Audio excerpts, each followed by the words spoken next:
Hey listeners, Jared here. It's Memorial Day week, and I want to take a quick moment to thank those men and women who put their own lives on the line in order for us to have freedom in our country. At Strong by Design, we want to help you honor our heroes by embracing your freedom to live fit, healthy, and strong. This week, our friends at criticalbench.com are unlocking their entire collection of 11 downloadable follow-along workout programs for only $39. This is an incredible 82% off. Think glutes, abs, mobility, and so much more. This includes a decade of proven at-home workouts for one low price. This deal will only last a week and vanishes when inventory is gone. Visit criticalbench.com, click the Memorial Day link at the top of the page, and grab your workout bundle. Once again, that's criticalbench.com, click the Memorial Day link at the top of the page, and honor our military heroes by embracing your freedom to live fit, healthy, and strong.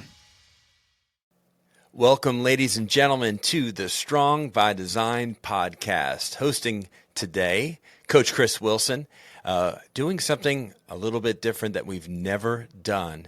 In 7 years that we've had this show, we've never done something like this before. So, a first time for something new. Fun for me, certainly, and I know it'll be a huge impact for you on the other end listening, because the man that you'll be hearing from today, his name is John Chalkias, who has been on the show once before, episode 346, if you go back, the Seeds of Hope episode, where John was here in our building. I got to meet him in person for the first time after months of going back and forth over email and conversation that way. It was a wonderful thing to have this truly inspiring, amazing human being in the building with us to share what he has been doing in the world, what he's doing for children in the world. And he's just one of the most extraordinary people I've ever met, a true kingdom man. And I'm just so grateful to know him and to be his friend. And he told me a few months back, hey, what if I do like an interview here in Zambia and send it over to you, and maybe you could use it as an episode, use it on the show somehow. And I said, John, that would be fantastic. Well, he had his buddy Matthew over there, who is a jack of all trades apparently, and also a videographer. He had him do an interview with John that came out beautifully. It's basically just like a solo podcast episode where John just tackles a lot of kind of basic questions about Grace Academy and what he's been doing with his Seeds of Hope ministry in Zambia. Grace Academy in Zambia, their vision is to raise godly leaders through education and opportunity. Their mission is to care for orphaned and vulnerable children. And their motto is faith, integrity, knowledge, courage. John has helped, I don't know to date how many hundreds of children he has helped over there, who have come from just probably conditions that we can't even conceive of or comprehend. Children who have been kind of thrown away, forgotten about, discarded, who are in poor health. He has seen so much stuff that would just break your heart. Anyway, this is John. You're going to listen to John talk about what he has done for the lives of these children in Africa, in Zambia, and with this amazing 70-plus acre compound that he built from scratch. And they are self-sustainable. They do everything themselves, their own power, their own farming, their own everything. It's remarkable. One of the most inspiring things I've ever learned about in my life. And so this is my good friend John Chalkias talking about Grace Academy in Zambia. Enjoy.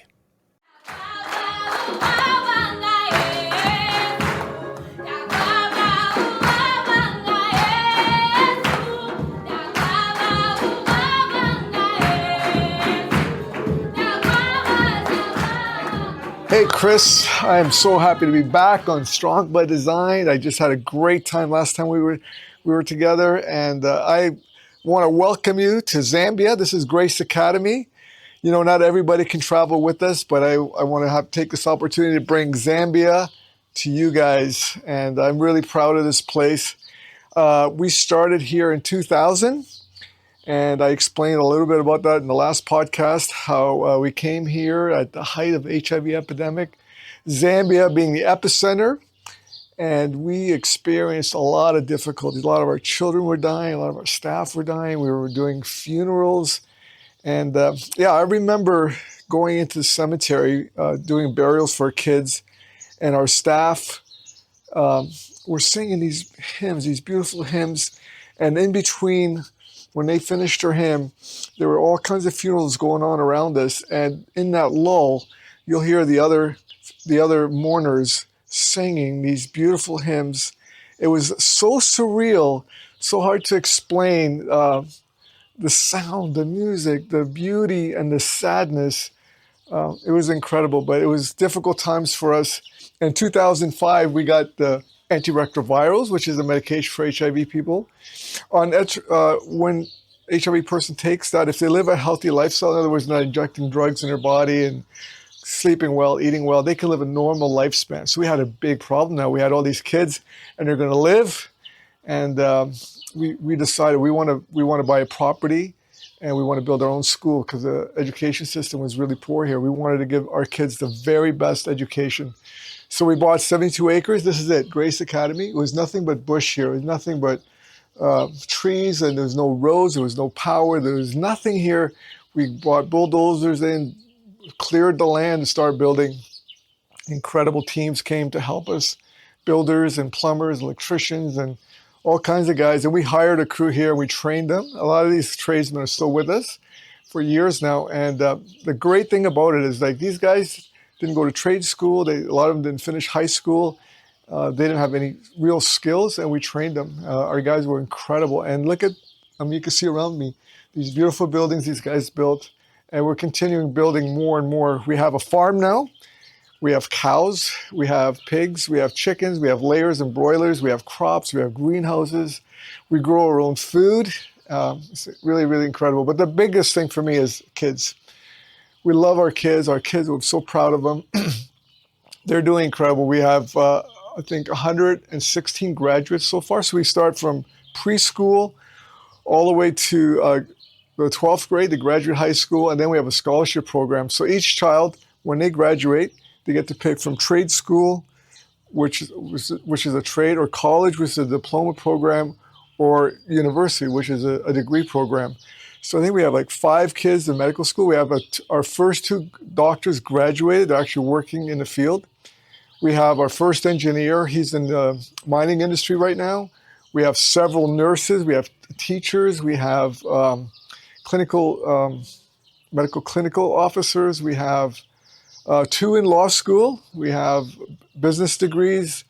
And we have a lot of kids in the trade, so I'm really, really proud of these kids. Not all our kids are academic, but we have incredibly talented kids. We have artists, we have musicians, we have dancers, we have athletes. We got kids, I don't even know how they do it. How they choreograph their own dances. And we have kids that, I don't know, I'm not a gymnast. I didn't train them. I don't know who trained them. We don't have TVs. I don't know where they've seen it from. But they put together these acrobatic acts, and they flip, and they just run and just jump over people, and they're doing all these kind of flips. We have weightlifters here. We have incredible soccer players. The talents here are so incredible. We have a kid here that I work out with, and we have a small gym here, so we do a lot of lifting. But this one kid, he's paralyzed. His legs are paralyzed. He can't use his legs. He does handstand push-ups. Incredible kid. So lots of strength, lots of talent, lots of athleticism. And one of the things, like a lot of the kids that are not academic, you'll find them in the gym. You'll find them doing other things. And for me, I like to train these kids, and I like to tell them that, you know what, you're not academic because you're not training well. It's the same muscle. It's the same technique. When you're lifting, you're doing progressive overloads. It's the same thing with studying. You just keep learning, and you train your brain. You train your brain by learning more words. You're learning, you're studying. And I love to see kids grow. I love to see kids grow in their mental capacity, in their physical capacity, in their talents. And that's one of the things that we do well here. We have a sign in our principal's office, in our administration office, in the school, in the hallways, and it reads like this: how do we make it better? We're always looking to make things better here. We're looking to make kids smarter, make kids stronger, make our staff better, our administration better, our child care better, our purchasing better, our maintenance better, our security better. Always improving. Incremental increases in all things that we do. There seems to be like an unspoken caste system here. Obviously, we have orphan children. These are children that have been orphaned because their parents had HIV/AIDS. Other children, their parents or their moms died in childbirth. They didn't have a dad, so they came here. There's different circumstances for the children coming here. So if you're an orphan here, you're really looked down upon. There's no hope for you. You're just an orphan. You're nobody. You don't have a family. And if you're an HIV orphan, it's even worse. You're like nothing. So they have this mentality of, I'm not good enough. I'm not smart. I'm not wanted. I'm not valuable. All these things in their minds. So my thing is helping kids to see what God says about them. God says, I created you. You're my son. You're my daughter. I love you. I have a plan for you. And to speaking that God's truth into their life and watching that sparkle in their eye when they finally get it. And the other thing that I really teach a lot about, and we teach a lot about, we have 2 pastors here. We really emphasize our faith and our prayer and speaking about forgiveness, because it starts with forgiveness.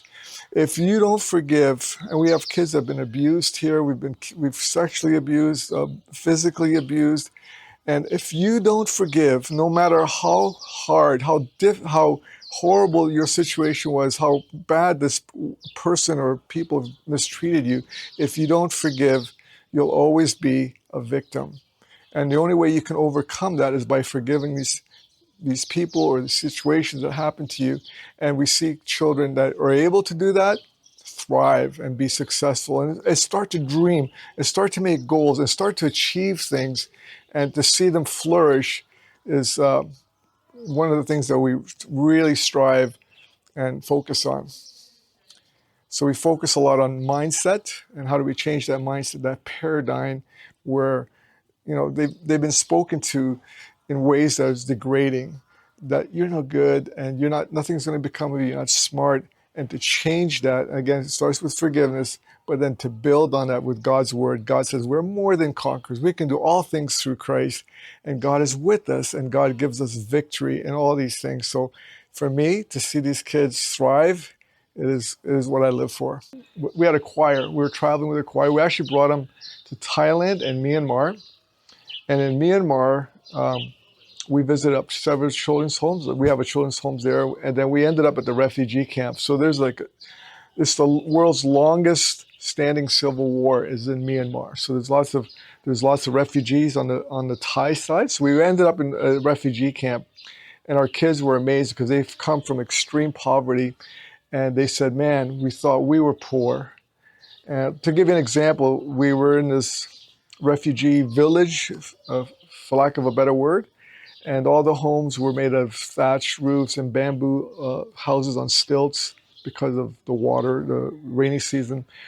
And we visited one home, and we were visiting the children. It was like no furniture in the whole house. There's no chairs, there's nothing. There was no pictures on the wall. There was one poster on the wall warning the children how to identify landmines, because the children came across the river, and just before they got to the border of the river was the border, the Kwai River, and before they got to the river, it was lined with landmines, and kids and people were getting blown up, and some of the kids went back to visit their family. They're trying to come back, so they're in a really dangerous situation. And I remember the children saying to us, "We thought we had it bad." And they were just so grateful. They were praising God. And then we went to a school in Thailand for the refugee children, and those children were not allowed to leave the school grounds. They lived there. It was a boarding school because they have no citizenship, and they were refugees, so they stayed at the school. So we sang to these kids. We had our choir. We were singing all these African songs. We had the African drums, and then they started singing to us in their language and their instruments, and it was amazing. And then one of the girls stood up to give her testimony. And she said that she is so grateful for the education she's getting, and she's so grateful for getting to hear the gospel, and she accepted Christ. And she said, my only regret is that it cost my father his life that I can be here. So he was killed by the Burmese army as they were fleeing. And that broke our hearts. But then one of our girls started sobbing uncontrollably when she heard that. And we were really concerned. We thought, are you okay? And she, between her sobs, she blurted out, I hated my family because they abandoned me and my brothers when my parents died. I hated them. I still hate them. And this girl was able to forgive these people, and she just sobbed, and she came to a point of forgiveness. She is an amazing young woman. She's actually in medical school right now, but that was a turning point for her, this forgiveness that I talked about earlier. And her brother is our engineer, and both of them are brilliant. They're just brilliant kids. And her brother scored like in the top 10% in the national exams. Just brilliant. And the youngest sister, who came to us as a baby, she's in university getting a business degree, I believe. So these are kids who are so brilliant, but they would have been lost. They would have been wasted. And what a privilege for us to raise these kids. There's another little boy.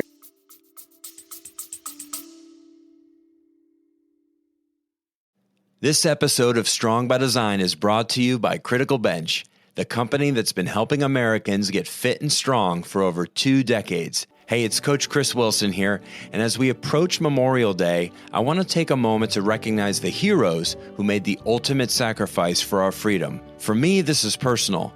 My father, my uncle, and even my college roommate are all proud Marine Corps veterans who served this great country. Their courage and sacrifice are a reminder of the price of freedom. And to honor them and all who served, we're giving you the gift of strength, health, and resilience. Right now, you can get our entire collection of 11 file-long workout programs at a massive discount, over 80% off.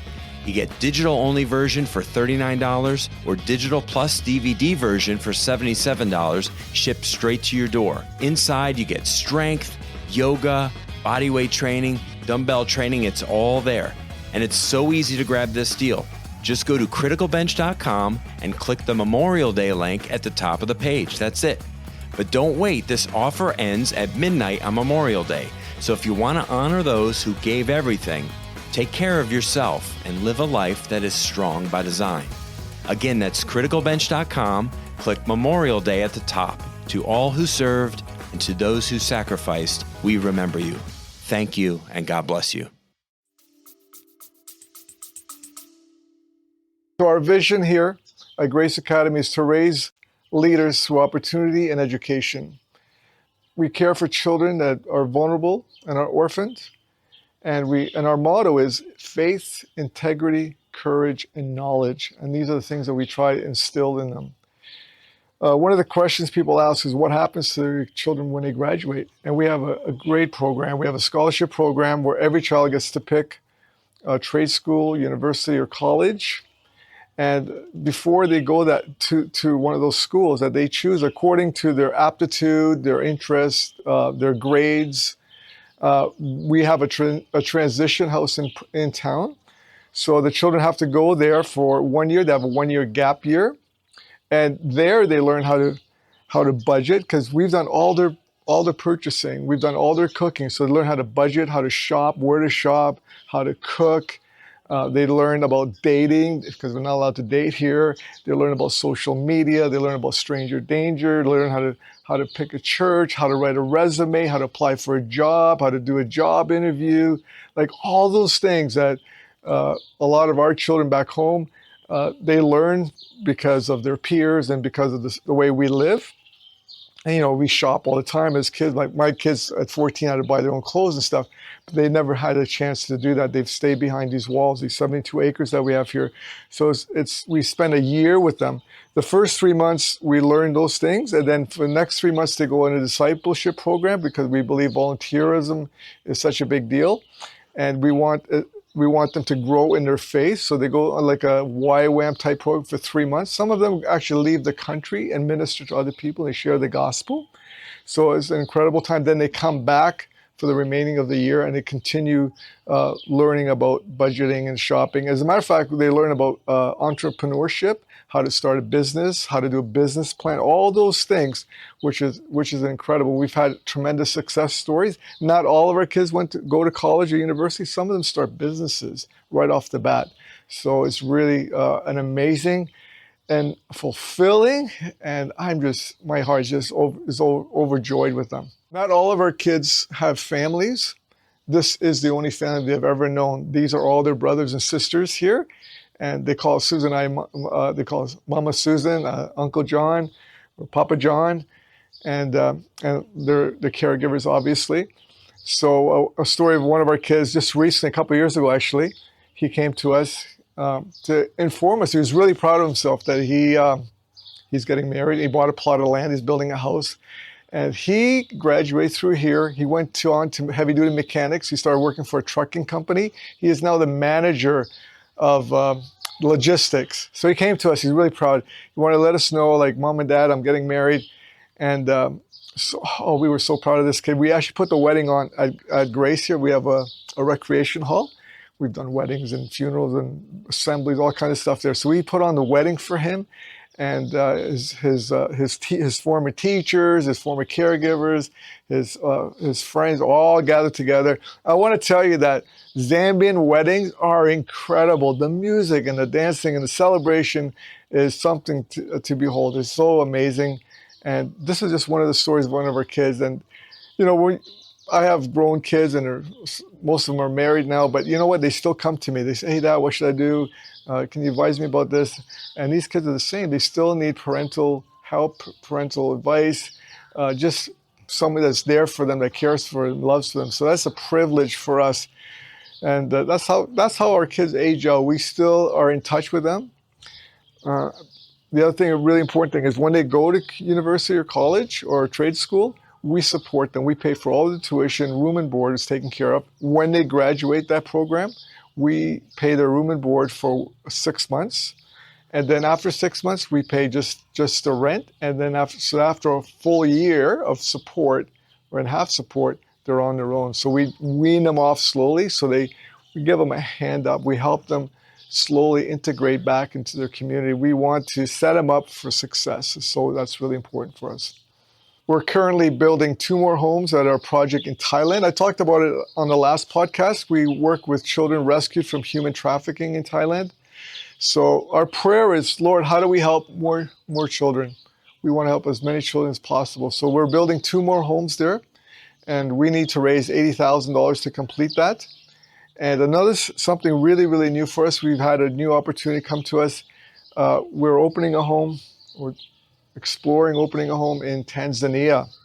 I'm actually going there in a few weeks to meet with social welfare and see exactly what all the needs are and how we can begin this project.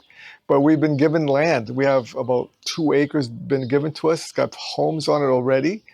And we're really, really excited about that. I think it's a great opportunity. So we're hoping to start that within the next 10 months, I would say. And yeah, we're looking to raise $100,000 just to get that going. We need to buy some vehicles. We need to buy furniture. We need to do some building renovation. But we're really super excited, and we're hoping that it will be something like here at Grace. Well, we want to do the same thing we've done in Thailand and in Myanmar and in Zambia. We want to do that in Tanzania. So we're super excited. And I want to say that I believe in my heart that every Christian should be a child sponsor. This is how we support all this. This is all done through child sponsorship. It is the backbone of this ministry. It pays for all the bills. It pays for the caregivers' costs. It pays for the teachers' salaries. It pays for maintenance. It pays for their clothing, their their food, their medical care, it all comes from child sponsorship. I believe every Christian should be a child sponsorship, because what a great and it's the easiest way to share the gospel. It's about $1 a day. And through that $1 a day, you get to give a child hope. You get to save a child's life and give them hope and change their destiny and give them education and give them emotional healing and physical healing and healing in their brain and their emotions and the way they think about themselves. And you create, you build up a person that will go out now and share the gospel in their language, in their culture, and in their nation. We don't even have to travel anywhere. We can simply help a child to grow up strong in the faith and to share the gospel.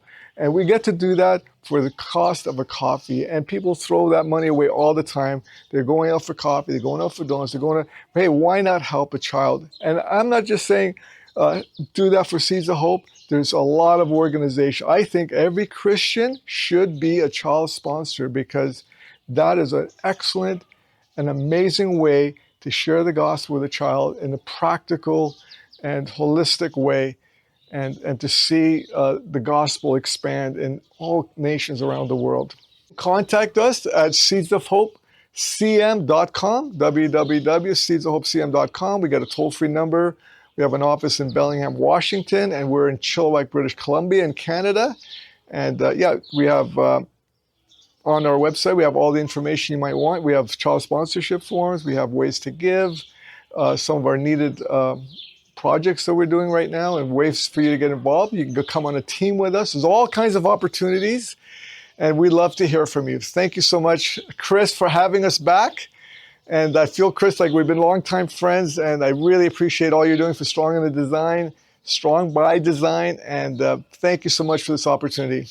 Well, there you have it, my dear friend John Chalkias and the beautiful, extraordinary Grace Academy in Zambia, a place certainly touched by the hand of God.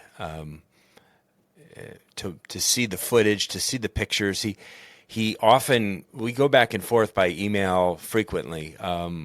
He's a great communicator. We touch base on Instagram. We touch base on by email, and I just love staying in touch with him to see what he's doing. And he's not just in Zambia; he's in other parts of the world doing this good work. And I don't know. I just, when I think of somebody that I would want to be more like, I think of John. Just truly a remarkable human being.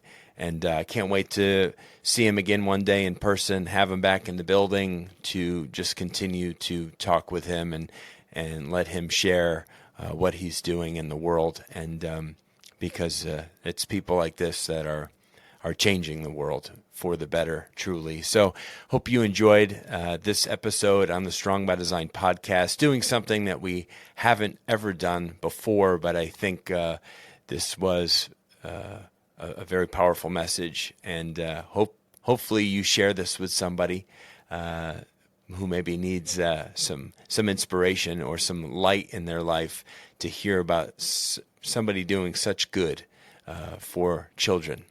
And so that's it. We'll be back, as always, in the next week or two on the Strong by Design podcast.